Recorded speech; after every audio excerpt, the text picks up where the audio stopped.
Okay, hello everybody. I am back. Took a little longer than I had intended. This is gonna be, we're gonna do part 2 of our navigation beginner videos, and we got a lot to cover today. Starting off good here. Okay, so we're gonna do dungeons today. We're gonna talk about dungeons, and we're gonna start. You see, up on the kind of middle of the screen, obviously, you see there's Nightmare and Magicite Dungeon. That's the top left one. To the right of that is the raid and event dungeons, and you see the little pop-up things that talk about the various dungeons available there. You can click on those pop-ups to go straight to them, but when we do that, we'll just click on the actual main dungeon interface. And then in the lower left is Realms Dungeons, and the Realms Dungeons are honestly where you're going to spend a lot of your time. There's quite a few of them, and it's really important because that's where you get your stamina. We talked a little bit about stamina in the last video, that bar up at the top, your currency for doing everything, and getting stamina shards and building your stamina bar happens in the Realms Dungeons. You get a bunch of other stuff out of them, but that's the really big important thing, and all the mithril too. There's tons of mithril in there. I think 800 or something. There's a lot of dungeons. So this is the first view you're going to have, and this is kind of a progression view, so you don't just get to pick any old realm you want to go to and work your way through them. They go in a kind of release order, so the first two were Final Fantasy VII dungeons, so this is the very first one ever. Oh, this is the... Never mind, hang on, we got to go to the classic dungeon, look. That was Elite Dungeons, and we'll talk about that in a sec. So this is the first one that you're gonna do. Difficulty 1, total stamina cost 3. You can see the mastery rewards there, and it looks like a black mage and a white mage, and that's exactly what it is. You can get characters through this, and you get a bunch of core characters a lot of times, the black mage, white mage, and all the job classes. There's a reason why I've never talked about them, because generally they're not very good.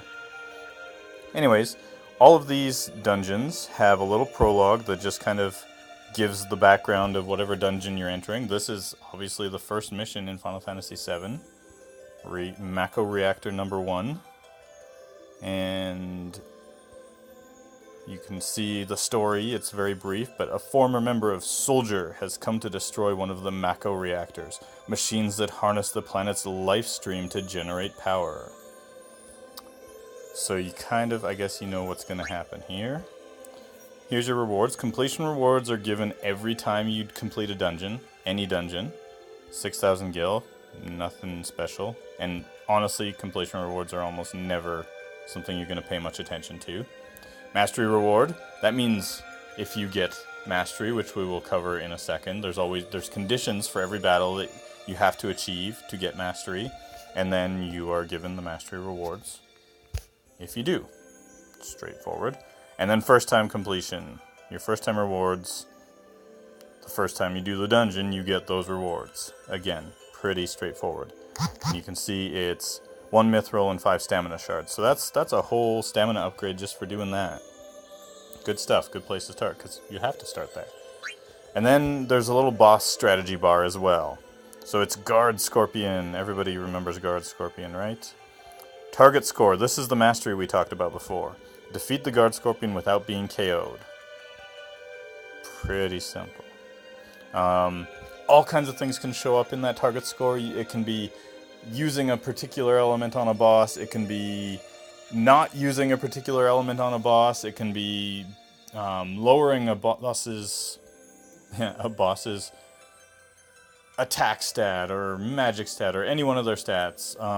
Could be a combination. It could be inflicting the boss with status ailments, or avoiding a particular kind of counterattack from a boss. All kinds of things can show up in there. Sometimes it wants you to use specific characters, so always pay attention to that, because you want to get mastery, because you get more rewards, and you don't have to do it over again because you forgot to bring the thing that the mastery asked for.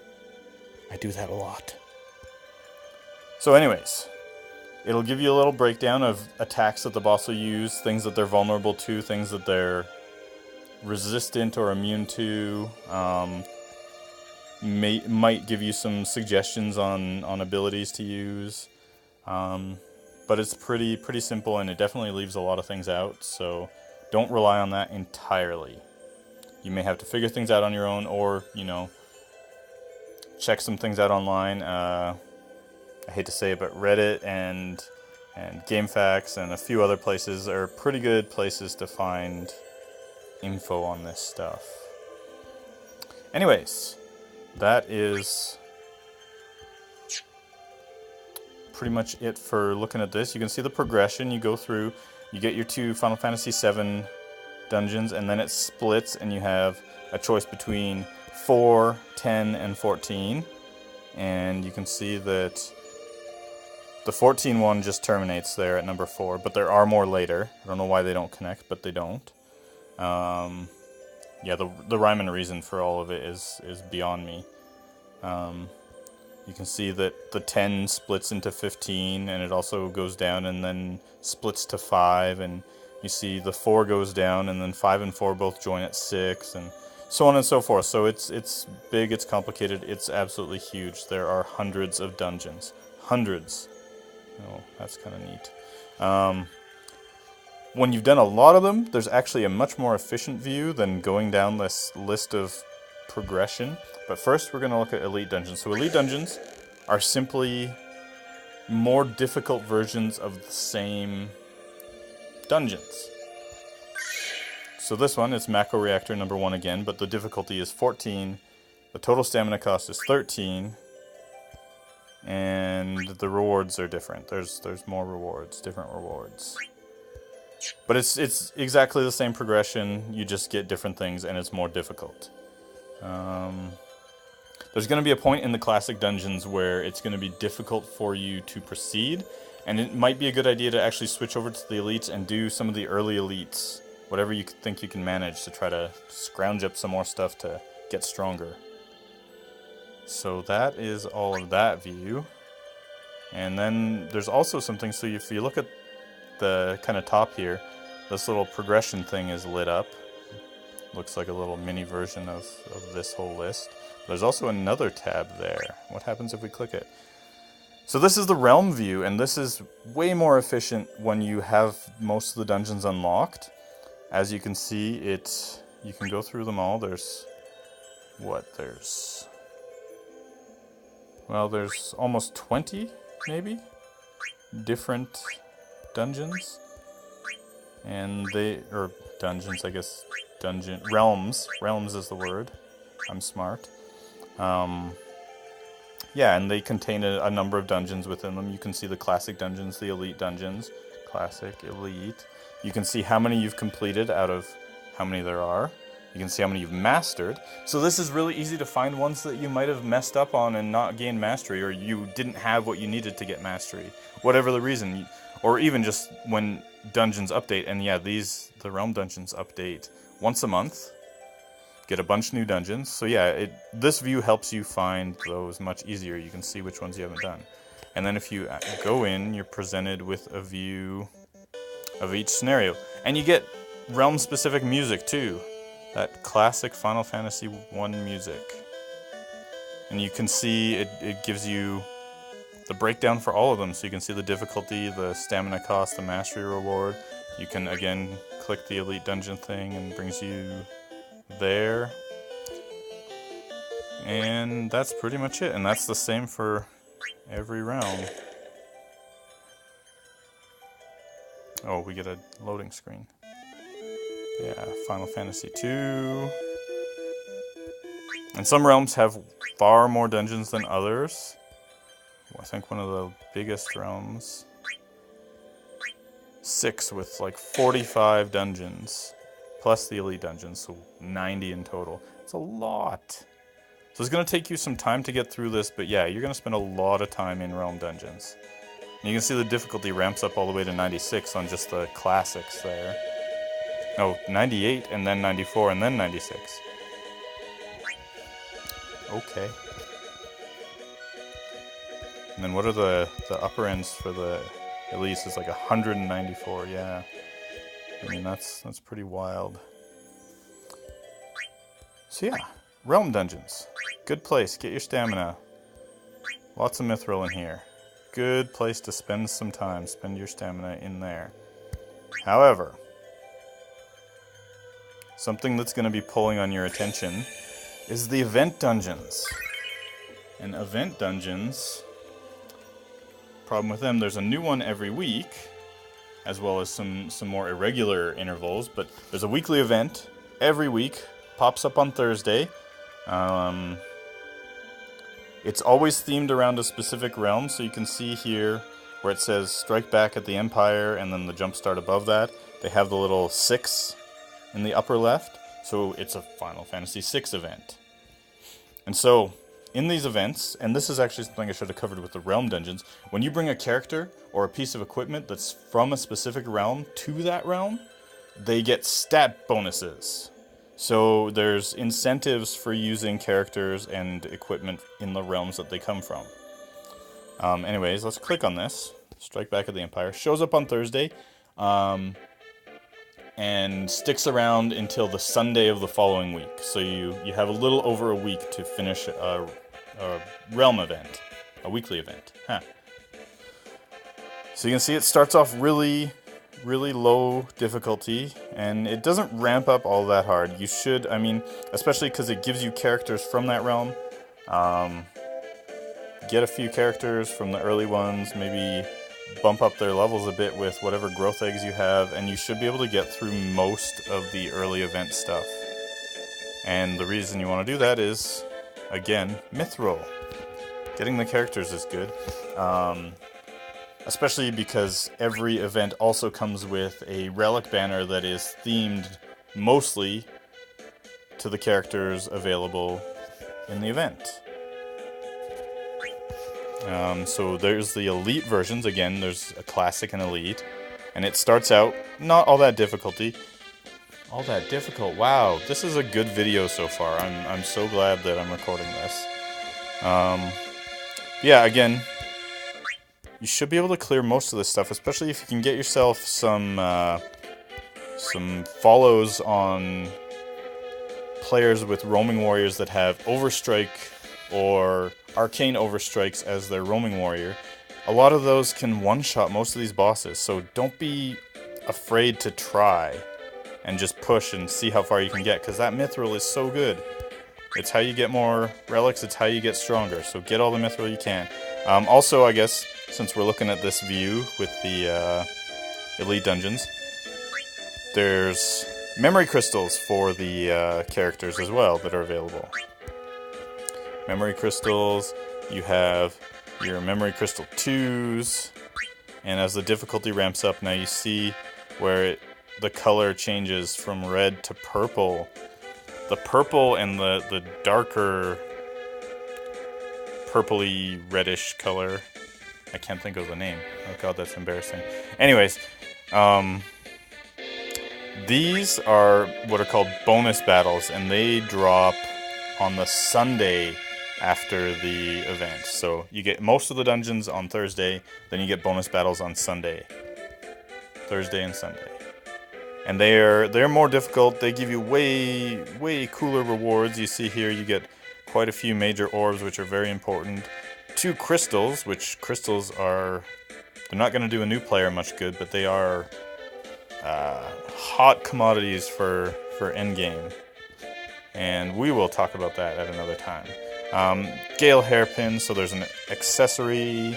There's a memory crystal 3 load. That's really important because only one shows up per event. There's very few other ways of getting them, and they're what you need to advance your characters past level 80. And you want to advance your characters past level 80. There's also some motes, and we'll talk about motes in a bit.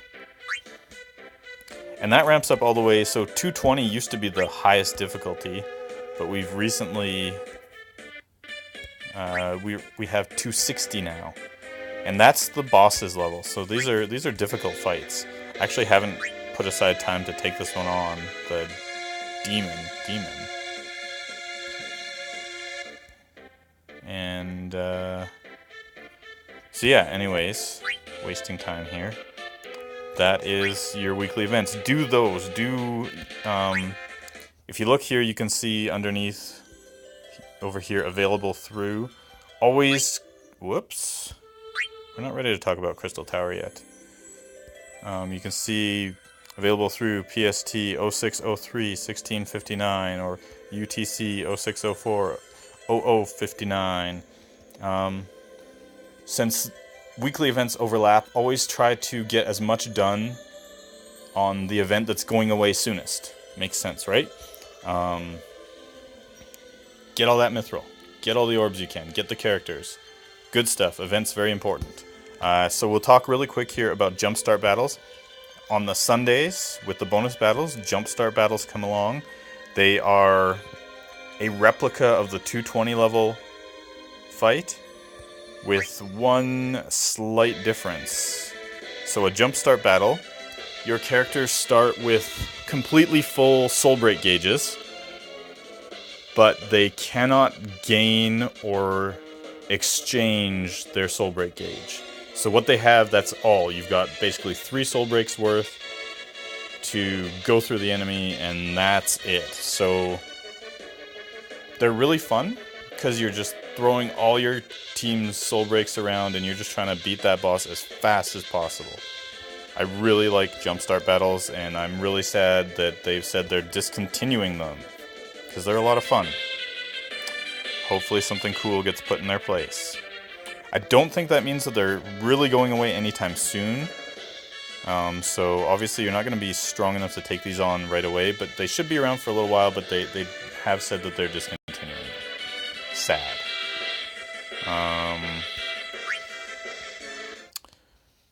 Alright, so Crystal Tower. This is more endgame stuff. This is for advanced players. That takes 4 220 level bosses from recent events and puts them into a boss rush. So you can see first flight, second flight, third flight, fourth flight, and it also takes one of them. You can see it says the difficulty 220 on these guys. Huh. I just keep clicking that. And up here the difficulty on Emperor is question mark, question mark, question mark. So they take one of those 220 bosses and they bump up all their stats, they give them some new attacks, they make them quite a bit more difficult. And the boss rush, the problem with Crystal Tower is it is designed as a boss rush. You could take them all individually, but there are rewards for doing all 4 in a row without leaving the tower. The challenge of that is that any heroes you use in one battle are locked out for the rest of the tower. So you need 4 functional teams. I'd say full teams, but I've seen people do them with like 3 characters per run. So it is possible to not have full teams. Wouldn't recommend it. These are, or can be, quite difficult battles. But yeah, endgame stuff, not for new players to worry about. There's not much here that will help new players other than stockpiling for when you're not new. But yeah, pretty difficult stuff. The boss rush thing makes it pretty tough. You got to come up with some pretty clever teams, and that's what I love about it. Innovation. You're not just using your A team to smash through them. You can only use that team on one boss. Anyways, yeah, endgame stuff. Not really important to cover right now, but should be aware of it. So 3rd Anniversary Dungeons. This is a bit just a cute little gift with some mithril attached to it. Very easy dungeons, and you unlock a portion of this image here with its wildly inconsistently sized characters. I don't know why. I don't recognize them all. Also, Lightning apparently has brown hair now. Anyways, yeah. Cute little gift just for 3rd anniversary stuff. Very cute. Bonds Across Time. This was a special event. It is mostly ended, but it had a special currency trade-in, so that's open for players that were dragging their feet on that for whatever reason. Not important.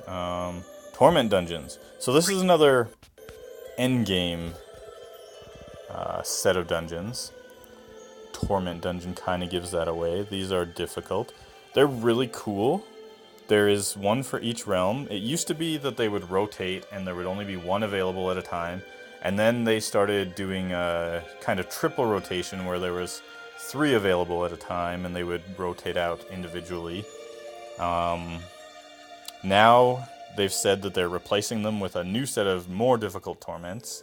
So these dungeons will be going away in the near future. It's a shame because they're a lot of fun once you're strong enough to take them. So their whole shtick, there's 3 difficulties, 200, 250, 300, as you can see.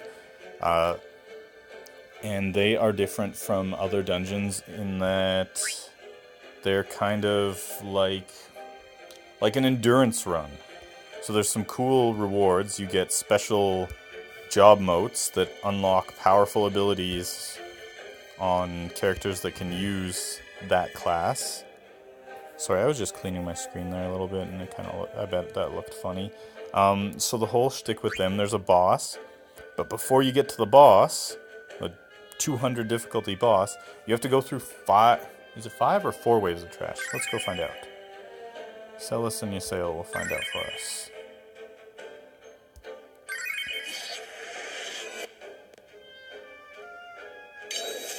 Okay, so the 200 difficulty has 5 rounds, so it's 4 rounds of trash and then a boss. It's been a while since I've done these, but they're a lot of fun. Problem with that, it doesn't sound like much of anything. It sounds like all the other dungeons, like, oh yeah, there's trash waves before bosses. Trash in here is on par with a lot of other content's bosses. It's tough.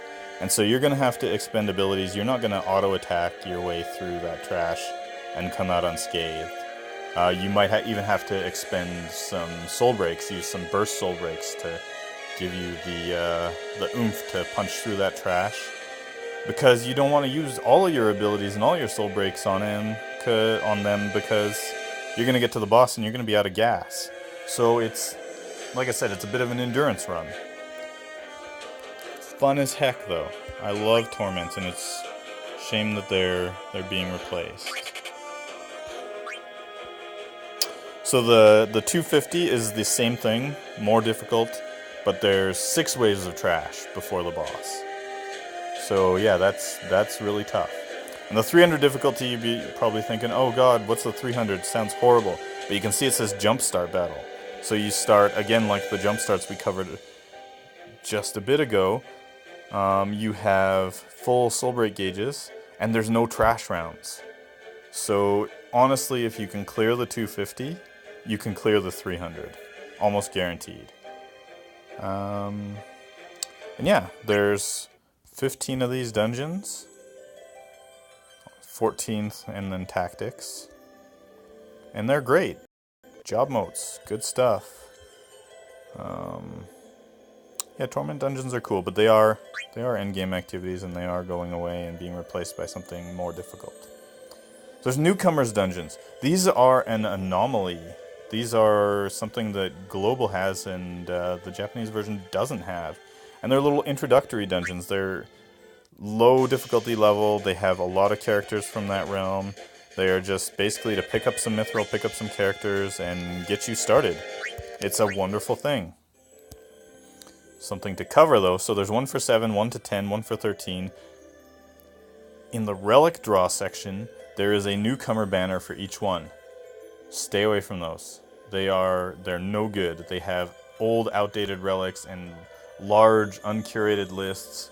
The chances of you getting something good out of those draws is extremely slim. So yes, do the Newcomer's Dungeons, stay away from the newcomer banners. Alright, on to Moat Dungeons. So these rotate every couple of days. We'll look at this here, Moat Dungeon schedule.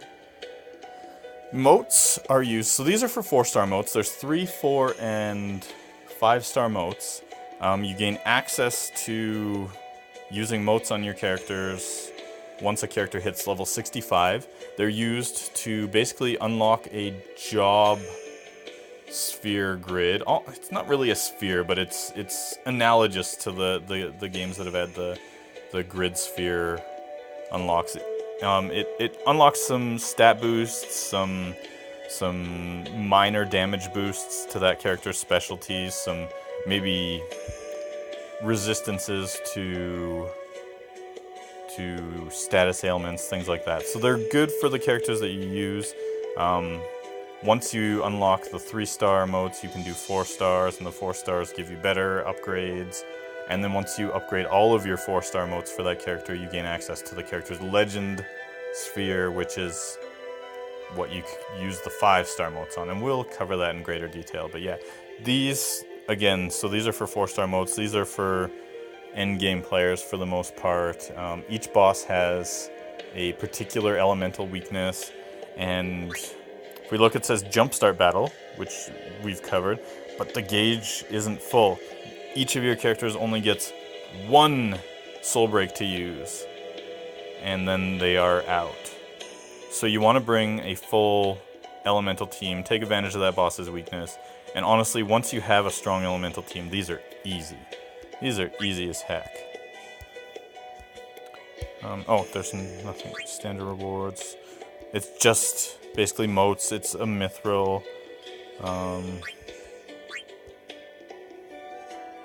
That's an ugly sucker, isn't it? And yeah, so you can see down here, he resists every element except lightning. So you're going to want to bring lightning to this nasty tumor of a boss. But again, endgame-ish stuff. It's not super difficult. Once you have a good elemental team, they are really easy. So if you need a particular mote, you can farm those.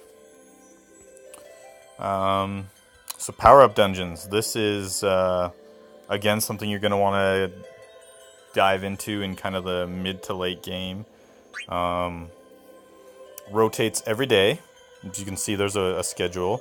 So Wind and White is for Monday, Black and Earth is Tuesday, Dark and Ice is Wednesday, Power and Fire is Thursday, Holy Lightning Friday, Summon Non-Elemental Saturday, and Sunday has the Orb Meadow and XP Dungeons.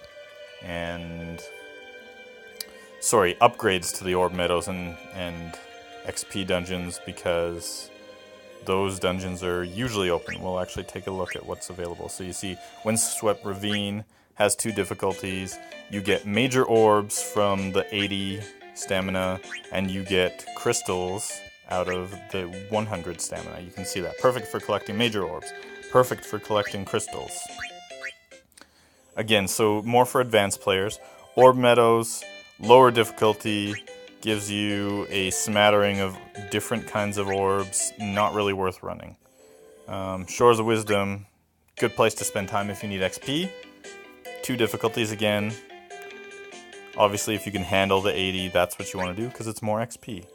However, actually, one thing I want to mention, the 40, if you have a character that can take on the enemies on their own, and any maxed out character can handle them on their own, you get a soul break for that character, or rather a relic with a soul break for that character. You take them with that relic into the 40 stamina XP dungeon, and they will have mastered the soul break. Try to actually cover what I'm talking about here. So they'll master the soul break by the time you're finished. It's 2 rounds, or 2 3-round battles. And yeah, soul break is mastered, so that's what I like to do when I get new soul breaks, is just take a solo character into there and master anything new of theirs. Okay, so Gil Greenwood, that is pretty obvious. It gives you money. Money is good. Sometimes you'll need lots of money. Arena of Steel gives you upgrade materials. Don't really use that because you get quite a few upgrade materials through just doing events for the most part. But if you needed them, they're there. Also, you can get Geisal greens from these. You see the Shores of Wisdom and Arena of Steel say drop under that. I wish it would just let me tap near there. But yeah, so that's where you get your greens for trading at the Fat Chocobos. Chocobo! Ho! Fat Chocobo. At his shop.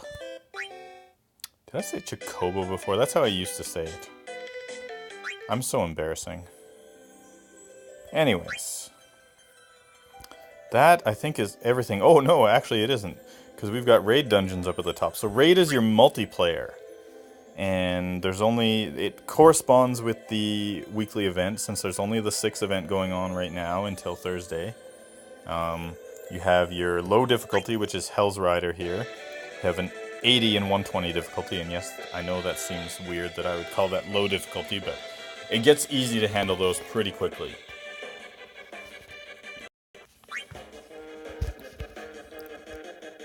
So there's two different ways of doing a multiplayer battle. Technically three, but two of them are very connected. You have solo, and solo is literally just doing it like a regular dungeon. You have just yourself, you're just doing the fight with your own team, and a lot of times that's efficient, but it's kind of boring. If you have poor internet connection, though, it might be the only way that you're going to be able to do it. There's also the actual raid, the multiplayer stuff. You can host a raid, so you're the leader, and your rewards are going to be a little bit different. And if you're a raid member, it costs you less stamina. You can see that up at the top, total stamina cost. Solo raider is going to cost them 20, raid leader is going to cost them 20, and raid member is going to cost them 6. And so it's actually nice, I guess, if you had some spare time and you're an advanced player, to pop into those and just host raids for lower level characters. I mean, most mid to late game players should be able to carry the 120 difficulty for just about anybody. That's a nice thing to do. Should be nice to people. But yeah, it's basically the same thing, but if you do the multiplayer, and we're not going to find anybody in here because I bet everybody's done it. But I'll cover a little bit of things because there's a few differences. You only get 2 characters. One character has to be in the front row. One character has to be in the back row. Should be fairly obvious. You put your melee characters in the front and your mages and healers and whatnot in the back. Not that everybody listens to that. And then you go and you join up with up to 4 other people who also all bring 2 characters. And then, so yeah, you have an 8-person or 8-character battle against a beefed up boss. It's cool, it's fun. And you use stamps to communicate with people, unless, you know, you were using Discord or something outside of the game to communicate. So you have stamps that say a bunch of things. And some of them are fun, and some of them are somewhat informative, and some of them are snarky. My favorite is the fat chocobo with the ... because people do goofy things in multiplayer all the time. And yeah, a good ... kind of gets the impression, hey, what the heck are you doing? Anyways, that's multiplayer. I'm gonna do a multiplayer video, maybe even do Goddess, even though she's a pain in the butt. But yeah, I'll do a multiplayer video, because it's fun. It's challenging. So this video has been running for a while, and I still want to get to Nightmare and Magicite. So let's get in there. When you first do this, this is not the view you're going to get. You're going to have the Nightmare view. And that burst open area in the middle is just going to be a little crystal. But each of these corresponds to a different ability. You can see the ability names around there. And when you beat them all, you unlock the ability to craft. Unlock the ability to craft that ability. I feel like I could have planned saying that better. Anyways, you can craft that ability when you beat these. You get 4 smaller bosses. As you can see, the difficulty starts in the upper left with Phantom Train at 100, 110, 120, 130. And as you go around the ring from Ultima around to Omega Drive, those difficulties will ramp up as well. Bosses are kind of tough and not super tough, but definitely like mid-late game characters or players are going to have easier time. You're going to start tackling these in the mid-game, finishing them off late game. Other than that, the bosses are fairly straightforward, nothing too weird until you unlock the central painting there. As you see, difficulty, question mark, question mark, question mark. These are all puzzle bosses. They all want you to do specific things. And a weird thing, so realm synergy triggers for the preceding 4 bosses, meaning that characters that match that boss's realm get a bonus. But this, it's going to be the ability school of the ability you're trying to unlock. So Ultima is black magic. Any character that has access to 5-star black magic will get extra stat bonuses. They'll be even stronger than realm synergy characters. So It lists all of the characters that have 5-star black magic here. I mean, you're going to want to use more than a few of those characters here. That's giving you a hint. You're going to need black magic here. And we'll briefly look. You see a little more of a complicated target score there. Key strategy. The Manosphere is the key to defeating Ultima Buster. They're hinting at the puzzle. Always counters physical attacks with instant KO. Do not ever attack him with physical attacks. So he has phases. First phase, he's going to basically do a couple of things and then he's going to meteor you. So you want to hit him hard before he uses meteor. That switches him to middle phase. Also, if he gets to the point of using meteor, he's going to switch immediately to the next phase. So you want to try to avoid that meteor cast. He's going to cast Reflect on himself and summon the Manosphere. And the Manosphere reacts differently to different elemental attacks. If you use Fire Lightning, it deals heavy damage to Ultima Buster. Ice Water heals your team. That's nice. Holy Dark non-elemental deals damage to the Manosphere and Ultima Buster.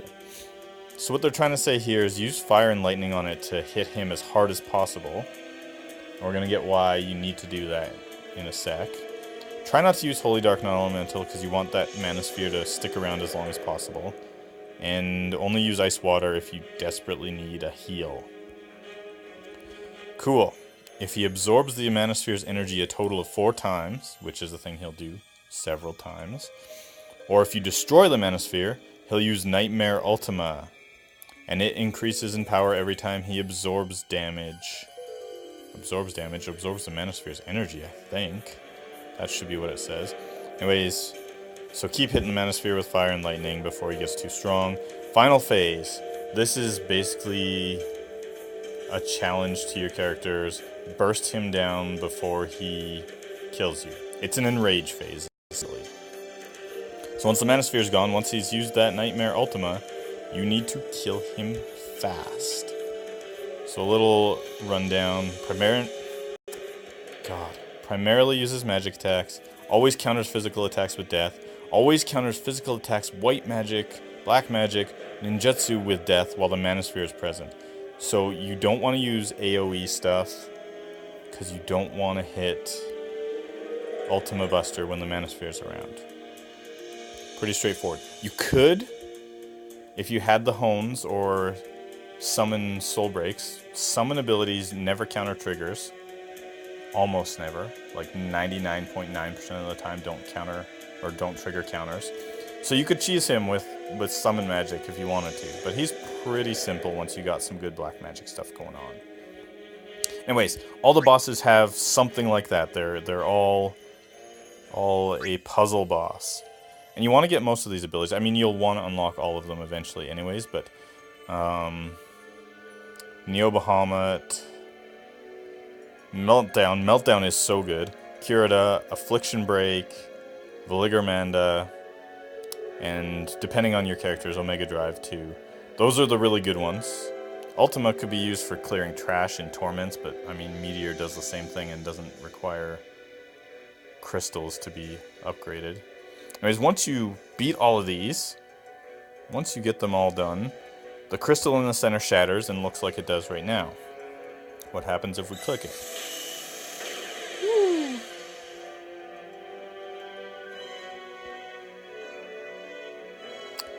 We get the Magicite Dungeons.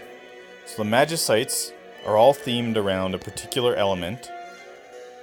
They're all weak to a particular element, and it's progressive. So you see the little beam that's shooting between them. So if you start up at fire, fire is good against ice, ice is good against wind, wind is good against earth, earth is good against lightning, lightning is for water, water beats fire. It's a little circle. And then in the middle there, once you've beat those 6 outer ring, you unlock the center ring, Holy and Dark.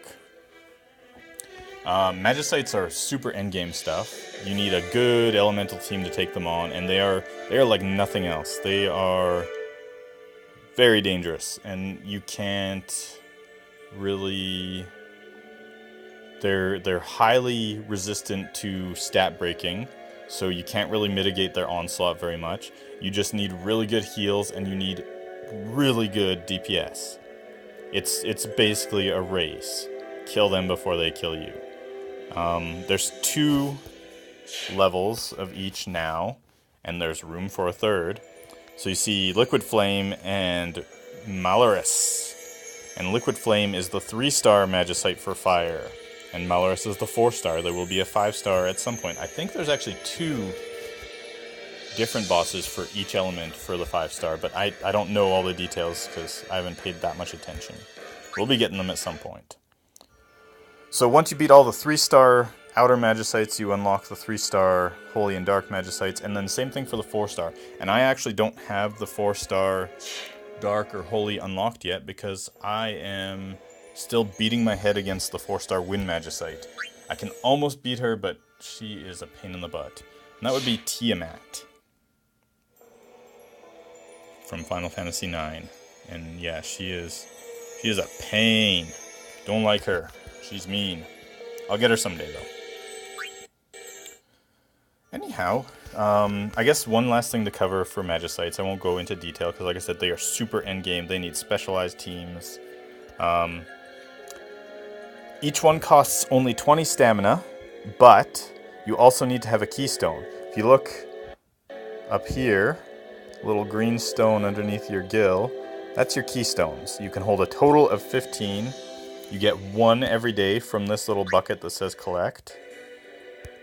And every week you have Sid missions for beating 1 for beating 3 Magicite Dungeons, it gets you 1 more keystone, and 1 for beating 6 Magicite Dungeons in a week, and that gets you another keystone.